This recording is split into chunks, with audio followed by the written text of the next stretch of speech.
Hai,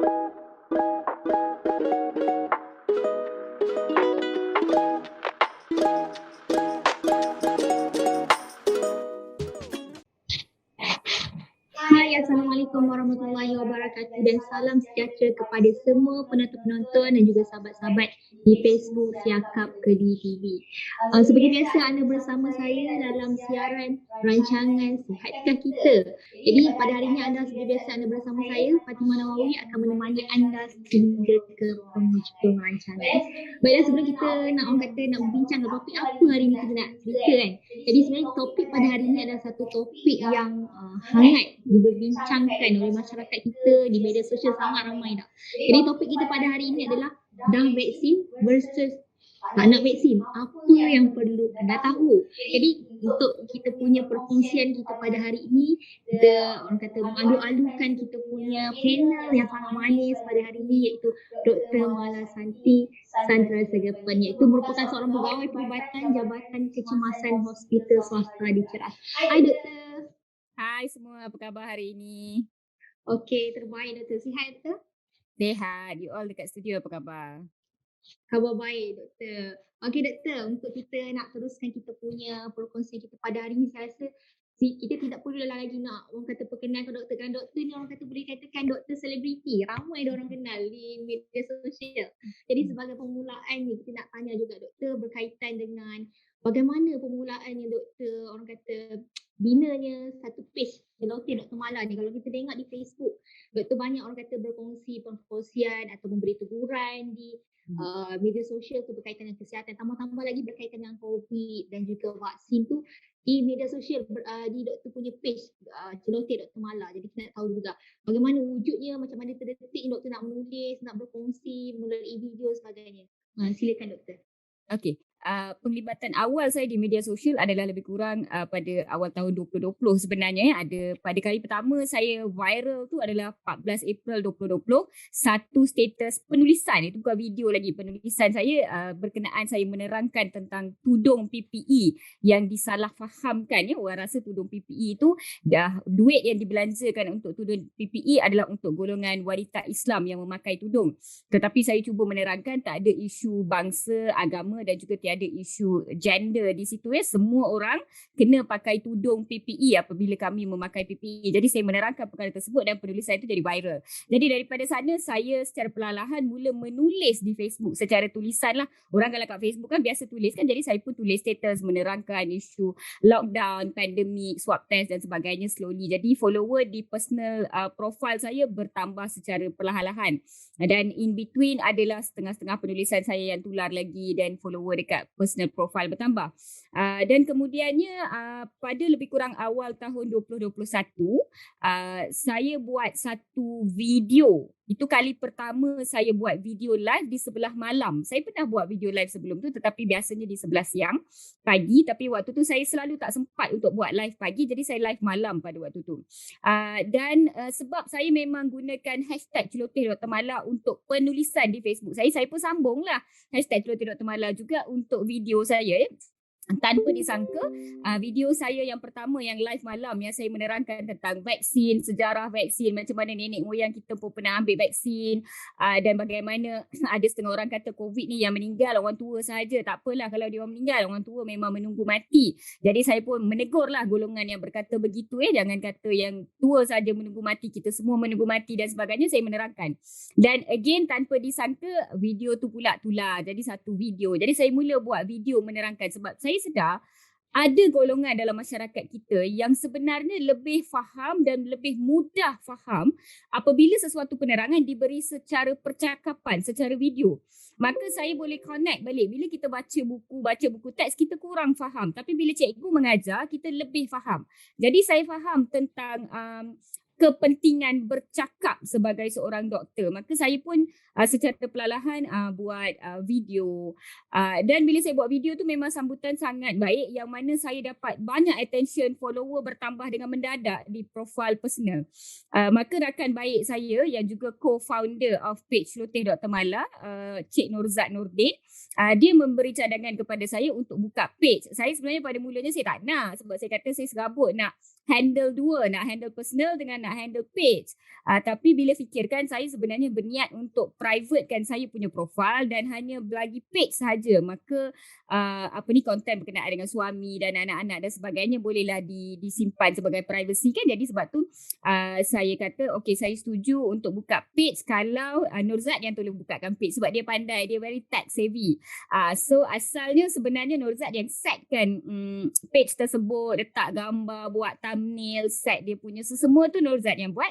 Dia ambil masa lebih kurang 1 minggu dan kemudiannya kami bergabung dan kami bersiaran secara perlahan daripada page pula. Jadi dia makan masa lah bila nak overlap daripada profile kepada page. Jadi niat asalnya nak privatekan profile. Tetapi ditakdirkan tiba-tiba profile saya diberi blue tick. Saya tak apply, saya tak buat apa-apa pun. Cik Abang Mark Zuckerberg yang tiba-tiba saya tak tahu siapa yang buat. Saya tak tahu, macam ramai kata kalau nak blue tick ni kena apply. Saya memang tak apply. Saya dah niat dah. Saya dah bagi tahu dekat beberapa WhatsApp group adik-beradik, kawan-kawan rapat. Saya kata sebulan saya akan privatekan saya punya profile. Saya dah umumkan di profile saya sebenarnya. Jadi bolehlah macam kalau hari jadi suami ke, hari ulang tahun perkahwinan, bolehlah kita nak post kan. Tiba-tiba dapat blue tick. Jadi bila dapat blue tick, macam mana nak personalkan, terpaksalah publikkan juga kan. Jadi sekarang wujudlah dua, satu personal Facebook page, Facebook profile Mala Santi Santera Sekapan, dan juga ada page Celoteh Dr. Mala. So page ni saya hashtag Celoteh Dr. Mala tu saya yang cipta, tetapi page Dr. Mala, Celoteh Dr. Mala Nurzat cipta. So saya panggil dia sebagai co-founder of Celoteh Dr. Mala, dan sekarang kita orang ada lagi seorang admin yang tolong set upkan dan sebagainya, iaitu Puan Sarah sebagai seorang tim di Celoteh Dr. Mala juga. Menarik macam mana perjalanan bermulanya asalnya daripada Dr. Mala punya profile itu sendiri, akhirnya menjadi sebuah page yang beri banyak beri perkongsian yang banyak manfaat kepada ramai orang. Baik Dr. Mala, sekarang kita nak masuk pada orang kata isu kita yang sangat hangat ni pasal vaksin, Doktor. Jadi kalau kita lihat sekarang Doktor, kerajaan telah pun melonggarkan beberapa SOP. Jadi beberapa negeri juga kalau kita lihat sudah pun melepasi fasa 1.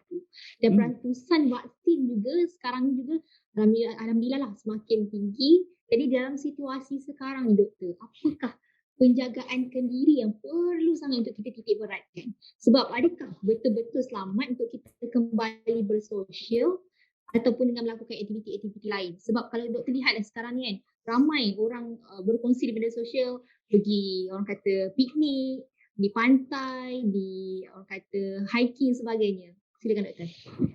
Okey.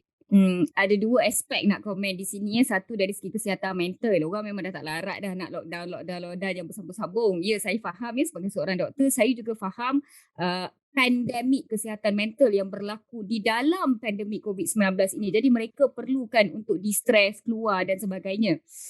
Soalan daripada moderator sangat menarik, di mana sebenarnya nak buat penjagaan kendiri.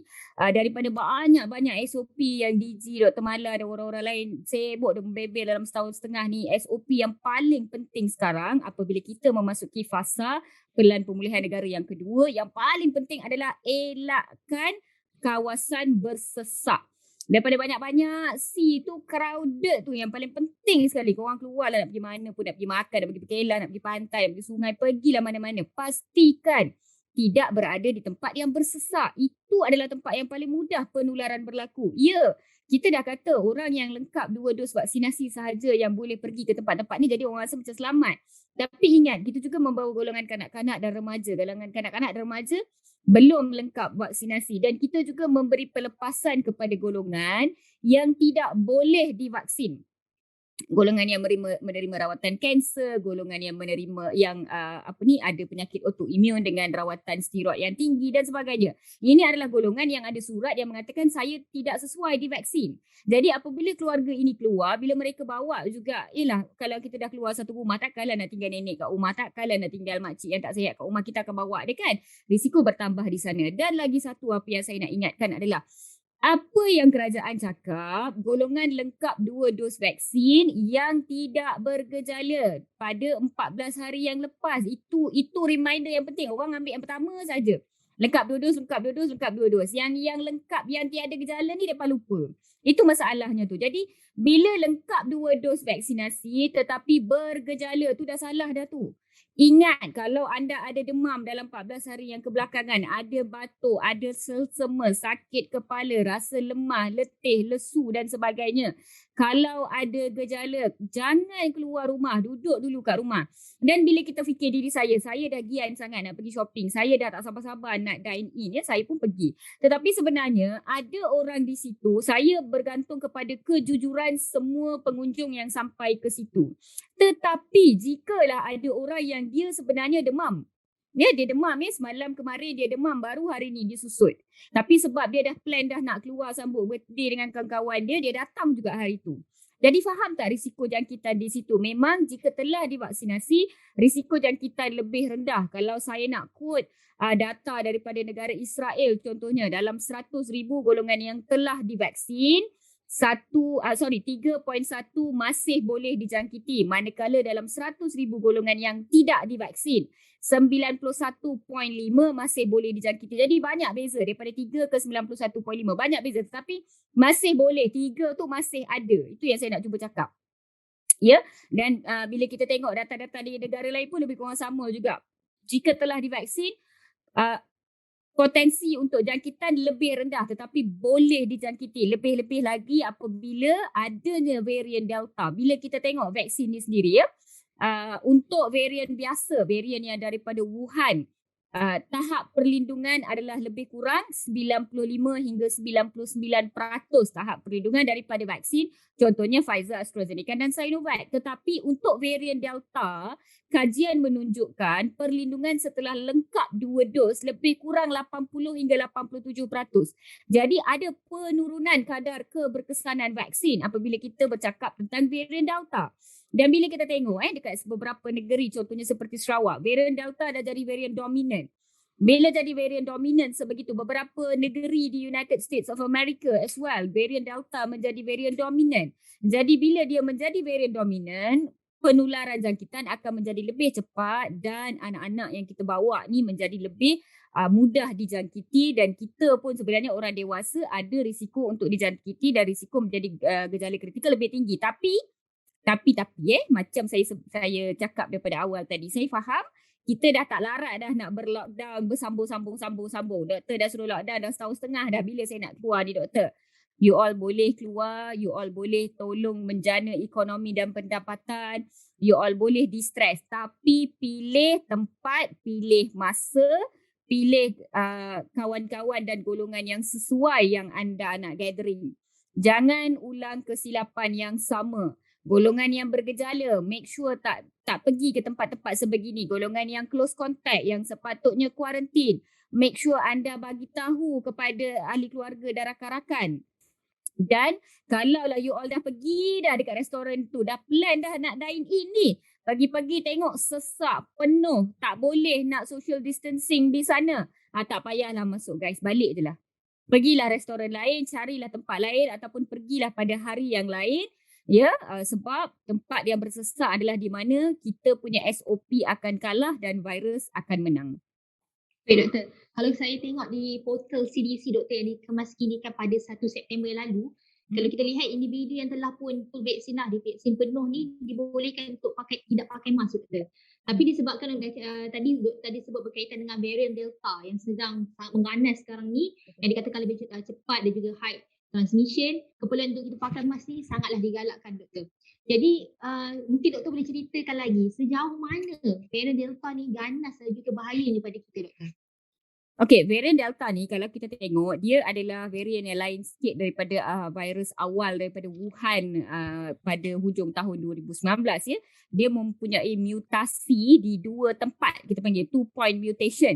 Saya nak terangkan sedikit apa itu mutasi ya. Mutasi tu bermaksud dia lain sikit daripada mak bapak dia. Kalau mak dia turtle, bapak dia turtle, anak dia jadi ninja turtle, teenage mutant ninja turtle. Jadi dia dah bermutasi, dia lain sikit. Kalau dia manusia lah ya, mak dia manusia biasa, ayah dia manusia biasa, tiba-tiba anak dia ada 6 jari. Itu semua adalah mutasi sebenarnya ya, ataupun mak dia orang India Malaysia biasa, ayah dia orang India Malaysia yang biasa, Malaysian Indian yang biasa, tiba-tiba anak dia lahir putih melepak dengan mata biru macam Aishwarya Rai. Jadi itu adalah mutasi. Ia manusia sama, ada mata, ada telinga, ada hidung, ada rambut, tetapi sifat dia agak berbeza. Dan sifat dia yang agak berbeza ini menyebabkan keganasan dia lebih tinggi. Sesuatu mutasi yang berlaku pada satu-satu organisma, tak kisahlah dia manusia ke, haiwan ke, tumbuh-tumbuhan ke, Tuhan memang bagi kuasa mutasi kepada semua benda hidup dalam dunia ini, termasuk manusia, kucing, durian boleh jadi D24, boleh jadi durian kampung, boleh jadi durian Musang King. Sebab apa? Sebab dia bermutasi. Okey, jadi apabila dia bermutasi, sesuatu varian itu bermutasi dalam organisma tu, dia boleh menjadi lebih kuat, sama ataupun lebih lemah. Lebih lemah ni macam contohnya penyakit macam hemofilia, sickle cell anemia dan sebagainya, mutasi yang melemahkan. Ada setengah-setengah mutasi yang dia memang mutasi tapi dia taklah kuat, dia sama saja. Mata dia tak hitam tapi coklat. Okeylah, tak cantik pun sama je macam gitu. Bila mata biru dia menjadi lebih kuat sebab dia cantik macam tu. Jadi varian Delta ni adalah mutasi yang menjadikan dia varian yang lebih kuat. Bayangkan kalau dia satu turtle, dia ninja turtle, teenage mutant ninja turtle, ada pedang, ada ni, ada tu kan. Jadi dia lebih mudah nak attack. Itu adalah varian mutasi. Sebab ditanya soalan tentang varian Delta ni, saya nak bagi tahu lagi banyak virus ni membiak, lagi banyak kita memberi ruang untuk dia bermutasi. Macam kita manusia juga, macam mana kita dapat varian-varian manusia yang agak lain, lebih tinggi, lebih rendah, bila kita membiak, bila kita dapat anak, cucu, cicit, jadi dia bertambah sama juga dengan virus ni. Lagi banyak dia membiak, lagi banyak dia menular, lagi banyak dia mempunyai ruang untuk menjadi mutasi. Itu yang kita nak cuba terangkan. Dan Delta ni dia dah bermutasi 2 kali dah. Dia ada tanduk satu, dia ada ekor satu sekarang. Sebab dia double point mutation. Okay? Dan betapa kuatnya varian Delta ni adalah dia punya kadar jangkitan sangat cepat. Dia punya kesan terhadap rawatan dan juga vaksin menurun. Rawatan standard yang diberikan di hospital termasuk rawatan oksigen, rawatan-rawatan lain dan juga vaksin kadar keberkesanannya menurun. Swab test yang dilakukan, ujian-ujian yang dilakukan untuk kita nak detect jangkitan ini menjadi kurang berkesan juga. Bila kita swab, kali pertama negatif, swab kali kedua negatif, kali ketiga negatif juga, kali keempat negatif juga, tapi dia COVID. Bila kita tengok x-ray dia COVID. Kita tengok ujian darah dia yang lain, kita rasa dia COVID. Bila kita tengok CT scan dia, kita COVID. Jadi kita terpaksa hantar swab test yang lebih lengkap, kita panggil genome sequencing dan sebagainya untuk membaca dan mengesahkan ini adalah COVID. Jadi pengesahan pun menjadi lebih lama dan gejala yang berlaku menjadi lebih kritikal dan kurang tipikal. Kurang tipikal tu apa? Kalau dulu doktor kata kalau COVID biasanya berdemam, biasanya batuk, biasanya bersin, biasanya selsema. Sekarang dia dah tak tipikal dah. Dia sakit kepala, dia pening, dia lesu. Jadi dia dah lain sikit sifat dia. Dan juga lebih kritikal. Kalau dulu doktor kata hari ke-5 baru demam 40 darjah, baru sesak nafas. Hari ke-7 baru jadi jangkitan di paru-paru yang jadi pneumonia. Ni dia jadi lagi cepat, dia jadi lagi kritikal. Hari kedua, hari ketiga dah kritikal dah. Jadi itu yang kita sebutkan. Jadi varian Delta ni dia yang pertama yang menyedihkannya adalah sebab lockdown dan pandemik ini telah menjadikan manusia penat. Ya, jadi apabila dapat vaksin, kita rasa macam dah dapat satu kebebasan, kemerdekaan tau. Macam 31 Ogos 1957 pula dia rasa. Jadi bila dapat je vaksin, SOP terus dilonggarkan. Dapat satu dos tu dia orang dah separuh longgar.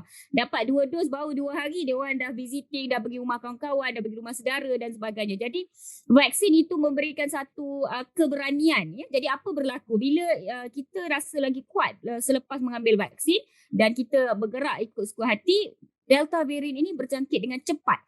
Saya mengambil contoh satu kes yang berlaku di California, tak silap saya, yang mana satu cikgu menjangkiti 24 pelajar.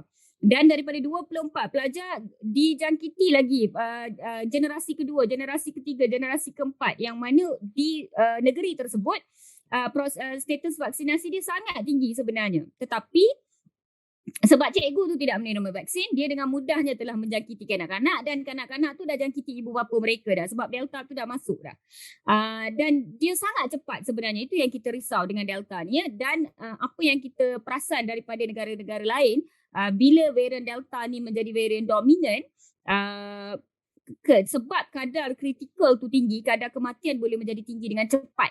juga ia boleh melibatkan di kalangan golongan yang telah divaksinasi, especially kalau ada golongan yang mempunyai penyakit komorbid, kerana ia adalah macam saya kata tadi, sifat dia lain daripada sifat asal. Jadi saat melalui Siakap Keli TV ni, saya nak ingatkan kepada anda semua, kita bersedia untuk berperang sebab kita ingat musuh datang dengan pistol. Kita dah ada dah pistol, tiba-tiba sekarang musuh pakai senapang. Jadi kita kena lebih berjaga-jaga. Ya, kita pun pegang pistol juga, tapi sekarang musuh pegang senapang. Jadi kita kena lebih berjaga-jaga, jauh sedikit, sabar sedikit. Kita kena balance di antara dah tak larat nak lockdown dengan masih nak berjaga-jaga dengan SOP. Baik, satu perkongsian yang sangat menarik berkaitan dengan varian Delta ni, banyak sangat yang saya tak tahu. Hari ni saya dapat input daripada Dr. Mala. Baik Dr. Mala, kalau kita lihat sekarang yang terbaru, kerajaan sudah mengumumkan untuk murid-murid mula untuk masuk ke sekolah secara berfasa. Dan kalau kita lihat situasi sekarang pun sebenarnya pelaksanaan vaksin itu sendiri terhadap golongan ini masih lagi diperbincangkan. Jadi Doktor, apa yang membuatkan perkara ini sebenarnya belum lagi orang kata ditamatkan? Adakah vaksin ini berbahaya kepada kanak-kanak? Okey, yang pertama, fasa awal kajian klinikal untuk vaksin ini dijalankan hanya untuk golongan dewasa. Itu kena faham ya, vaksin tu telah dibangunkan tetapi bila dia buat kajian terhadap manusia daripada fasa pertama, kedua dan fasa ketiga kajian klinikal yang paling penting, ia dibuat hanya ke atas golongan dewasa iaitu 18 tahun dan ke atas. Ke atas tu dia tak ada cut off point, dia tak ada 60, 70, tak ada dia dengan negara Eropah, negara-negara Amerika Syarikat dia banyak golongan yang sangat elderly sangat tua, dia sebenarnya tinggi populasi dia. So dia 80, 90 tahun ke atas semua dia masukkan dalam kajian klinikal dia. Maka vaksin ini telah terbukti berkesan untuk golongan dewasa. Untuk golongan kanak-kanak, pengeluar, pengilang dan juga researchers untuk vaksin ini kena repeat balik semua proses untuk golongan kanak-kanak. Itulah betapa safe dan betapa selamatnya vaksin-vaksin ini dan betapa ia sebenarnya telah dikaji dengan begitu teliti. Untuk golongan remaja, walaupun dari segi perubatan sebenarnya remaja dia dah sama dah dengan orang dewasa. Kalau budak 14 tahun kena denggi, dia masuk wad orang dewasa dah. Kalau budak 15 tahun kena appendix ataupun patah kaki, dia masuk wad orang dewasa. Dia akan dirawat seperti dewasa. Tetapi untuk vaksin ini, mereka diwajibkan untuk repeat balik kajian itu secara teliti untuk golongan tersebut. Yakni 12 hingga 15 tahun, 15 hingga 18 tahun, lepas tu ada 15 hingga 25 tahun. Diorang kena buat balik dan diorang kena tunjukkan profil keselamatan dan diorang kena tunjukkan profil keberkesanan vaksin untuk golongan ini dan apakah kesan sampingan dan sebagainya. Maka lepas settle semua tu, barulah company tersebut iaitu yang telah diluluskan buat masa sekarang adalah Pfizer dan Moderna. Mereka mendapatkan approval untuk market vaksin tersebut untuk that age group. Jadi dia memang lambat sikit daripada yang dewasa dan beberapa negara yang telah roll out untuk vaksinasi golongan remaja adalah seperti Canada, US, UK dan sebagainya. UAE juga tak silap saya. China, Singapore, etc.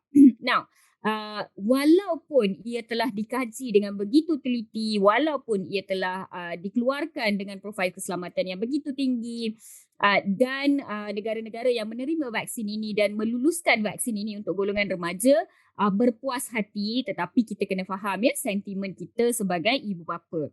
Saya sendiri mempunyai 2 orang anak. Anak saya seorang 7 tahun, seorang lagi 4 tahun.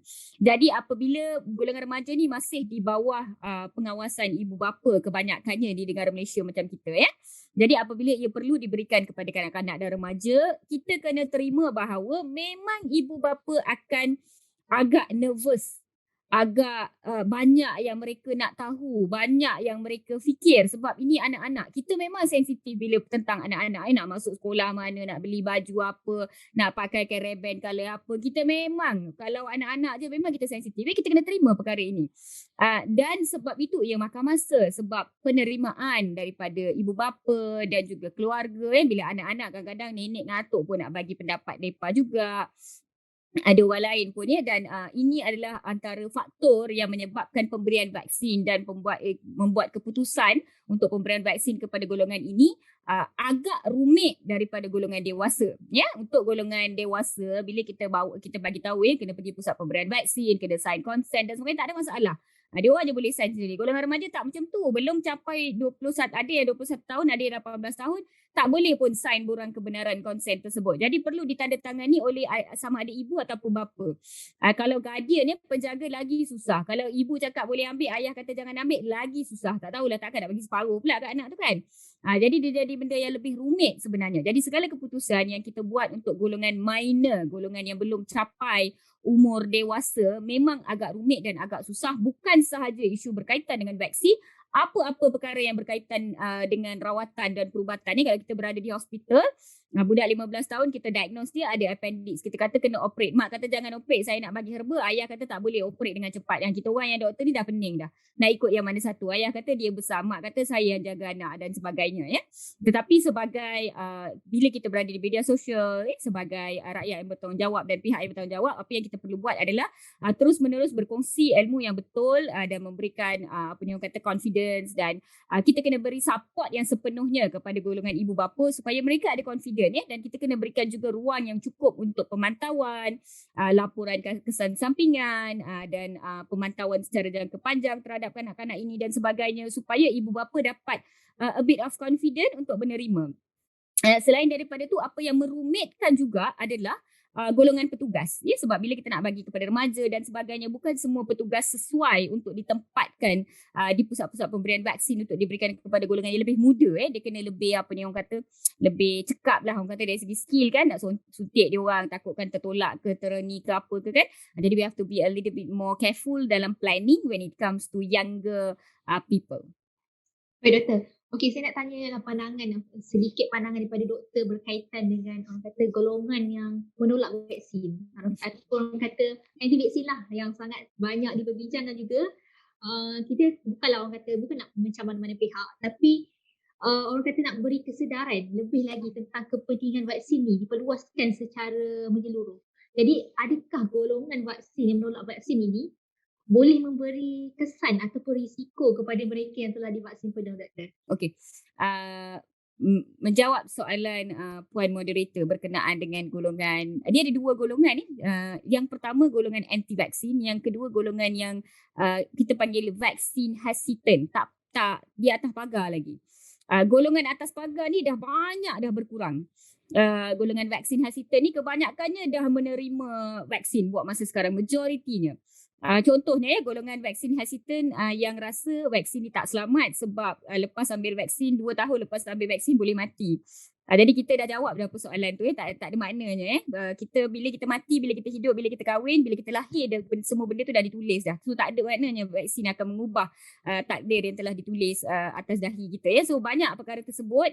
Contohnya mRNA boleh mengubah DNA manusia. Jadi kelakar benda-benda macam tu. Memang orang yang ambil vaksin Pfizer so far tak ada siapa lah yang tiba-tiba dapat ekor ke, dapat tanduk ke, tak ada siapa-siapa pun. Kita masih manusia yang biasa. Jadi vaksin hesitant, ramai sebenarnya yang telah berubah hati dan telah menerima vaksin dan saya memang dapat tempias daripada tu sebab ramai yang follow konten saya, Celoteh Dr. Mala, yang berubah hati dan mereka sebenarnya sampaikan macam-macam hadiah, kad dan sebagainya sebab terbuka pintu hati untuk menerima vaksin sebab tengok konten saya. Jadi saya memang tahu secara terus-menerus. Golongan kedua ni kalau boleh saya tak nak komen tapi you all tanyalah juga kan. Okey, golongan anti vaksin. Kita kena faham golongan anti vaksin ni dia bukan saja menolak vaksin COVID-19. Mereka menolak semua vaksin sekeras-kerasnya.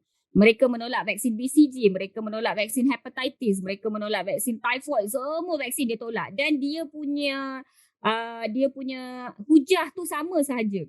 Ya, cuma untuk vaksin COVID ni dia tukar sikit hujah dia kata vaksin ni baru. Walhal vaksin yang lama pun dia tak terima juga, sebenarnya dia yang penakut. Jadi golongan anti vaksin ni pada pendapat saya lah tak ada apa pun yang boleh mengubah pendirian mereka. Sebab mereka memang anti kepada vaksin. Sebelum vaksin COVID-19 keluar pun dia orang dah anti dah. Dia orang dah tahu dah, dia orang dah tak nak dah. Jadi saya rasa itu pendirian mereka, itu pemahaman mereka dan itu juga adalah apa yang mereka perjuangkan. Salah atau betul, dia dah percaya dah benda tu. Jadi saya tak rasa kita boleh kejutkan dia daripada tidur lena yang dia ada, iaitu penipuan yang dia bagi tahu kepada diri dia sendiri. Saya tak rasa kita boleh ubah pemahaman mereka, ya. Tetapi golongan anti vaksin ni, apa yang berlaku adalah mereka menghasut ataupun menyebarkan berita-berita yang seakan-akan berita perubatan, sebab dia boleh selitkan perkataan perubatan di antara dalam ayat dia yang seakan-akan betul. Jadi orang yang tak faham, orang yang tak tahu, orang yang bila nampak je sikit macam adalah ayat-ayat, ada perkataan-perkataan saintifik ataupun medical di sana, dia terus rasa macam betul ke, walhal kita orang yang baca ni rasa kelakar pula. Jadi itu adalah the power of uh, false news, kita panggil. Bila berita tu salah, berita tu tak betul, tetapi dia seronok, dia dengar macam gosip lah kan. Bila kita berkata benar, orang tak suka dengar. Tapi bila gosip, semua orang nak dengar. Jadi ia mudah difahami. Jadi golongan anti vaksin ni, mereka menjadi risiko kepada masyarakat kita kerana berita yang mereka sebarkan dan juga topeng yang mereka pakai, seperti mereka sangat-sangat baik, sangat-sangat concern, mereka sangat-sangat sangat prihatin terhadap orang lain dan sebagainya. Dan mereka juga menjadi satu threat ataupun menjadi satu faktor yang boleh menggugat keselamatan ataupun kesihatan imuniti kelompok dari segi ni kalau saya nak terangkan ni macam ni, kita kena, macam saya cakap tadi, mutasi berlaku apabila pembiakan virus berlaku. Okey, ingat bila kita membiak, bila kita dapat anak kita tu ada potensi untuk bermutasi. Kalau kita langsung tak membiak, maksudnya tak adalah potensi untuk mutasi. Jadi bila kita benarkan virus tu membiak, kita sebenarnya memberikan ruang untuk dia bermutasi. Jadi golongan yang tidak divaksin ini, mereka mempunyai risiko yang lebih tinggi untuk dijangkiti. Tak ada masalah. Kalau dia yang dijangkiti, itu masalah dia saja, it's okay. Masalahnya bila dia dijangkiti, benda tu di dalam badan dia, potensi untuk virus itu bermutasi lebih tinggi. Dan setelah virus itu bermutasi dalam badan dia boleh menjangkiti kita pula. Di situlah tergugatnya imuniti kelompok kita, sebab golongan yang tidak menerima vaksin ini boleh memberi ruang kepada virus ini untuk terus bermutasi. Kalau kita nak terus-menerus hapuskan virus ini, macam kita hapuskan polio, macam kita hapuskan smallpox, macam kita hapuskan banyak lagi penyakit berjangkit yang lain, kita kena vaksinate dalam satu kadar yang sangat tinggi. Sehingga tiada orang yang tidak divaksin di sekeliling kita. That have to happen. Tetapi dengan adanya golongan anti vaksin, kita kemungkinan besar saya melihat di Malaysia golongan anti vaksin ni masih banyak dan masih kuat dan masih mengganas. Jadi bila mereka masih tinggi, agak susah untuk kita capai imuniti kelompok yang tinggi. Maka macam yang YB Menteri Kesihatan cakap, kita masih akan dengar COVID-19 ini menjadi endemik. Daripada kes banyak secara besar-besaran, kita masih akan dengar ada outbreak di sana, outbreak di sini. Ada kluster di sana, kluster di sini. Kita masih akan dengar berita-berita sebegitu dan kita kena terima lah, orang kata kita kena reda lah dengan benda tu, tak boleh nak buat apa. Itu pendapat saya lah. Baik, Doktor. Sebelum kita nak teruskan kita punya soalan kepada Dr. Mala, saya nak ajak kepada penonton-penonton yang mungkin baru join kita punya live kita pada waktu ini untuk sama-sama jemput untuk like kita punya video sekarang ini, berikan love untuk Dr. Mala, boleh tinggalkan juga komen-komen yang memberikan impak positif kepada ramai orang luar sana dan juga boleh kongsikan kita punya video kita ketika ini. Sharekan kepada ramai orang supaya ramai orang lagi boleh dapat manfaat daripada perkongsian bersama Dr. Mala pada malam ini. Dan topik kita pada malam ini sebenarnya kita dah tengah membincangkan berkaitan dengan dah vaksin versus tak nak vaksin. Apa yang perlu anda tahu. Baik Dr. Mala, saya nak tanya kepada Dr. Mala berkaitan dengan ada orang kata COVID-19 yang semakin meningkat ni sebenarnya disebarkan oleh golongan yang telah divaksin. Dan kalau kita lihat juga, ada yang saya lihat di media sosial, ada yang mengatakan saya dapat COVID daripada kawan saya yang telah pun divaksin penuh. Dan kalau kita lihat juga doktor, di Sarawak baru-baru ni, kalau kita lihat hampir separuh peratus daripada pesakit COVID-19 yang orang kata meninggal dunia adalah mereka yang telah pun divaksin penuh. Jadi saya nak tanyakan pandangan doktor berkenaan dengan keadaan ini. Okey, Yang pertama, fakta ataupun berita yang dikatakan bahawa golongan yang telah divaksin yang sebenarnya menularkan jangkitan ini timbulnya daripada pemahaman vaksin tu kan virus yang telah dilemahkan, dia kata. Jadi, vaksin itulah yang bawa virus, dia orang cakap macam tu. Saya nak jawab macam ni You all pernah tak beli chicken stock dalam cube kecil tu?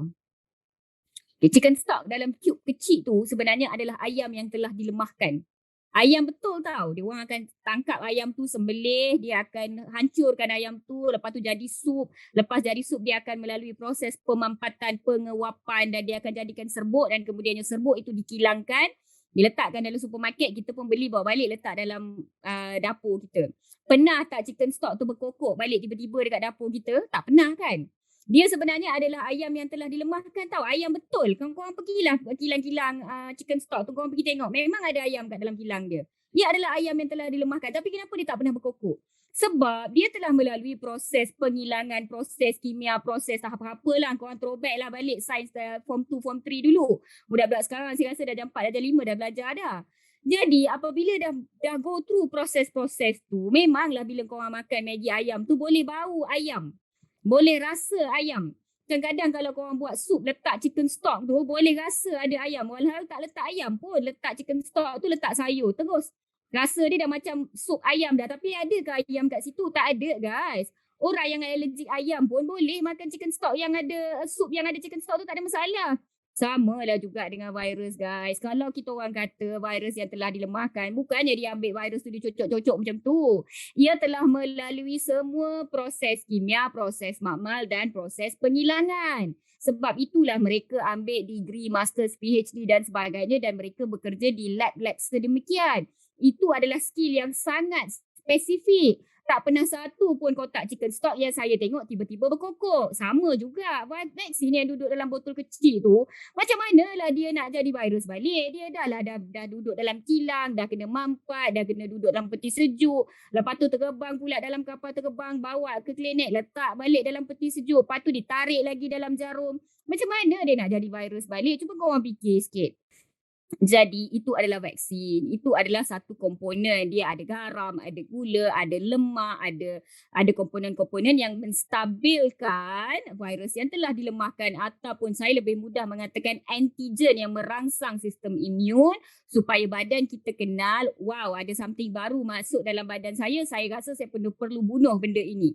Dan kemudiannya sistem imun kita bekerja dan membina antibody untuk neutralkan. Itu yang kita panggil bunuh. Ya, dia akan neutralkan antigen tersebut dan antigen tu akan hilang dalam masa 3 hingga 5 hari dalam badan kita.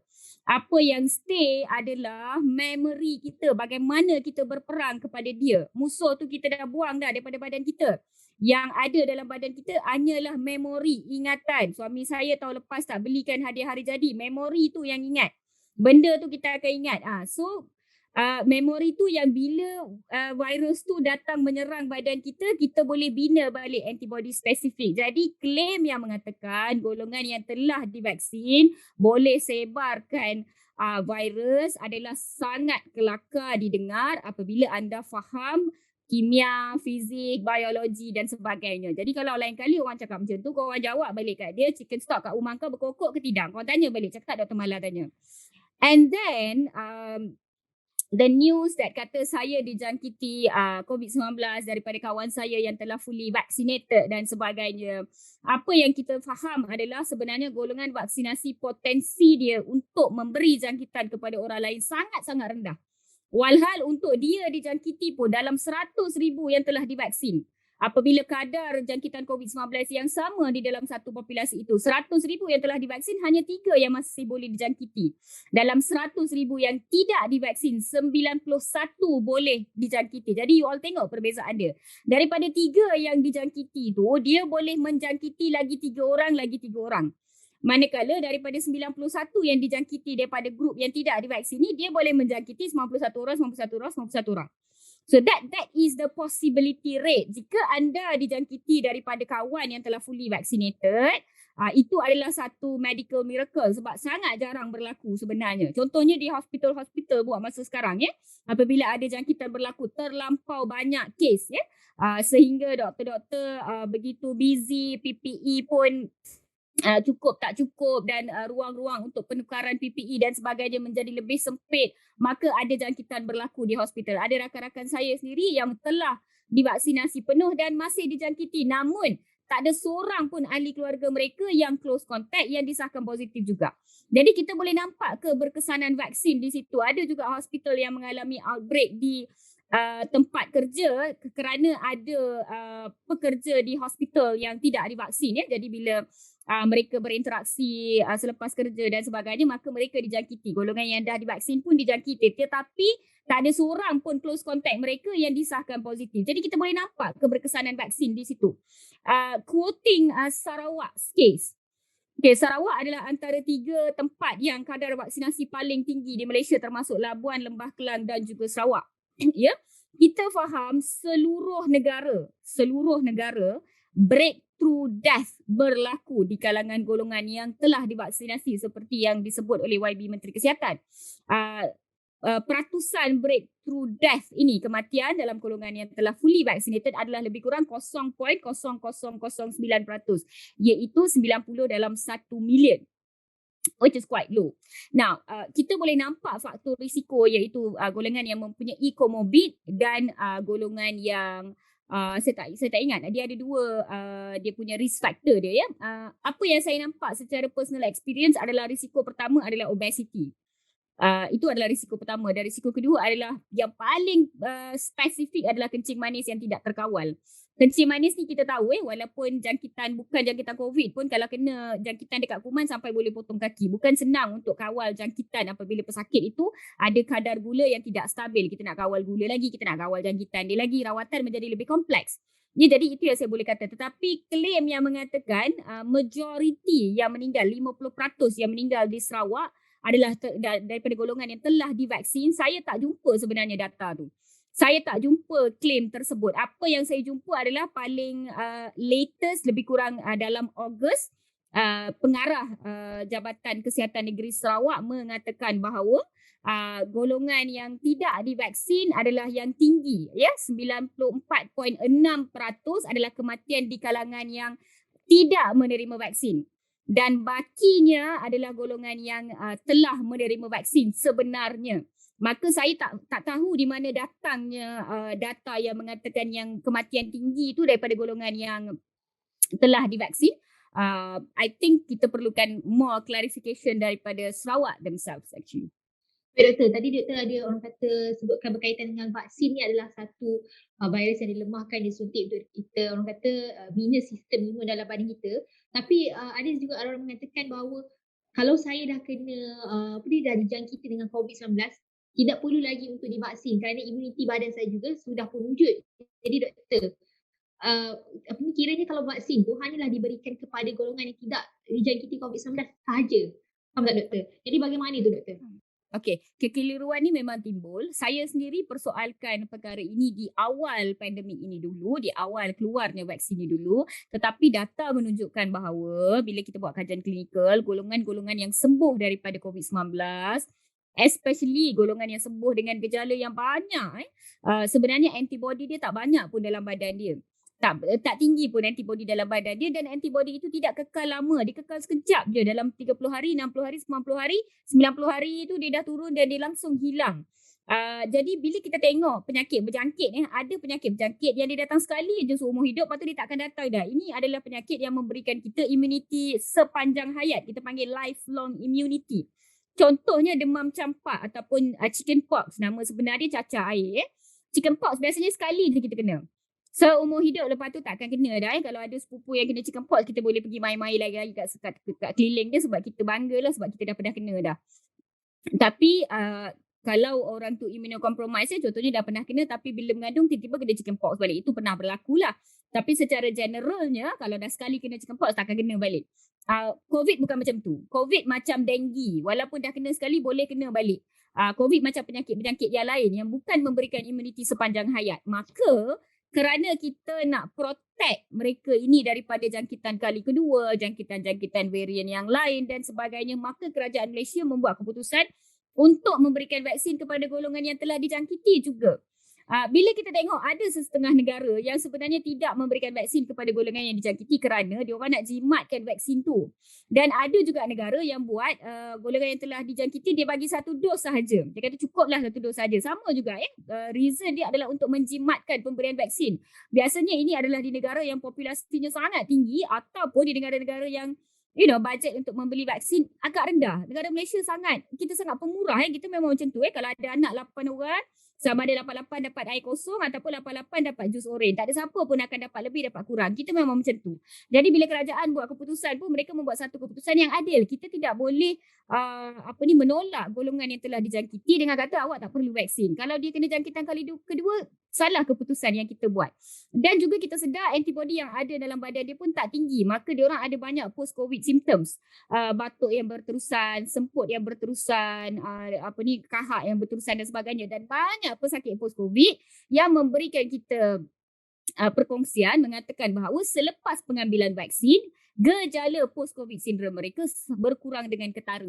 Jadi antibody daripada vaksin itu sebenarnya membantu menetralkan saki-baki virus dari dalam badan mereka dan memberikan satu manfaat yang tinggi kepada mereka. Jadi apa salahnya kita galakkan pemberian vaksin kepada golongan yang telah dijangkiti. Okey, baik doktor. Baik doktor, saya nak tanya juga untuk macam saya dah lengkap orang kata vaksin Sinovac. Dan kalau saya lihat juga kawan-kawan saya ada yang Pfizer, AstraZeneca, dan mereka juga ada orang kata menghadapi kesan sampingan. Contohnya macam muntah-muntah, tak boleh bangun, demam, menggigil. Ada juga yang sampai kerap macam nak makan je. Dan ada jugalah orang kata simptom kesan-kesan sampingan yang lain. Jadi doktor, di sini penerimaan badan kita ni terhadap jenis-jenis vaksin ni diambil secara orang kata berbeza-beza. Apa sebab ni doktor? Adakah disebabkan orang kata kelainan darahnya ataupun sebab lain? Okey. Yang pertama saya nak jawab yang kuat makan tu. Memang ramai adik saya yang memang kuat makan lepas vaksin, lagilah dia cari kesempatan untuk kuat makan. Kita kena faham ramai yang kata macam-macam lah konspirasinya. Bila kita terima vaksin, sebenarnya badan kita tengah membina protein. Iaitu protein dalam bentuk antibody. Untuk membina protein ini, stok-stok yang kita simpan dekat bawah kulit kita dalam badan kita ni dibakar dan kemudiannya ditukar ke bentuk protein. Jadi satu proses berlaku di dalam badan kita, maka brain kita terima satu impuls mengatakan bahawa tenaga digunakan. Jadi dia minta ganti sebenarnya. Itu yang dia suruh makan tu. Dan bila ini biasanya berlaku bila kita pregnant, bila kita habis exercise. Bila kita habis exercise kita akan lapar sebab penggunaan tenaga telah berlaku. Jadi badan nak kita gantikan kembali. Itu adalah logik kenapa selepas ambil vaksin sehari dua lepas tu rasa lapar sangat. Because protein is being produced. Okay, itu yang nak jawab yang pertama. Second segment of soalan you tadi tanya kenapa reaksi badan berbeza. Ada yang demam, ada yang tak demam, ada muntah, ada relax je. Maka timbul persoalan, adakah vaksin ini tidak berfungsi dalam badan saya? Adakah kerana imun saya kuat, imun dia rendah dan sebagainya? Saya bagi contoh. Mak saya masak sambal ayam. Saya dengan kakak saya memang dah makan sambal ayam mak dah daripada kita orang kecil-kecil, dah 20-30 tahun dah kita orang makan sambal ayam yang sama, dengan cili yang sama dan kepedasan yang sama. Dan kita orang pun kebiasaan terhadap sambal itu sama. Tapi saya bila makan sambal, mata berair, hidung berair, berpeluh-peluh makan walaupun saya rasa sambal tu sedap. Manakala kakak saya menikmati sambal itu dengan sama tapi dia relax je, tak ada berair, tak ada apa-apa pun. Ini adalah kerana penerimaan dalam badan kita berbeza. Cara saya buffer sambal itu dalam badan saya berbeza. Buffer tu maksudnya counter attack. Daripada cara badan kakak saya berinteraksi. Tapi kita orang dua-dua setuju sambal mak memang sedap. Cili yang sama, kepedasan yang sama. Dan nak kata saya tak biasa sambal, dia tak biasa. No, kami makan benda yang sama. Tetapi badan bereaksi dalam cara yang berbeza. Ini analogi yang sama Sebenarnya ia vaksin yang sama masuk dalam badan dalam cara yang sama, tindak balas yang sama. Cuma counter attack badan kita tu. Seorang ni bila sel-sel wujud yang melawan antigen yang diperkenalkan, maka naik adalah production of cells, ada prostaglandins or whatever yang sepatutnya menyebabkan demam.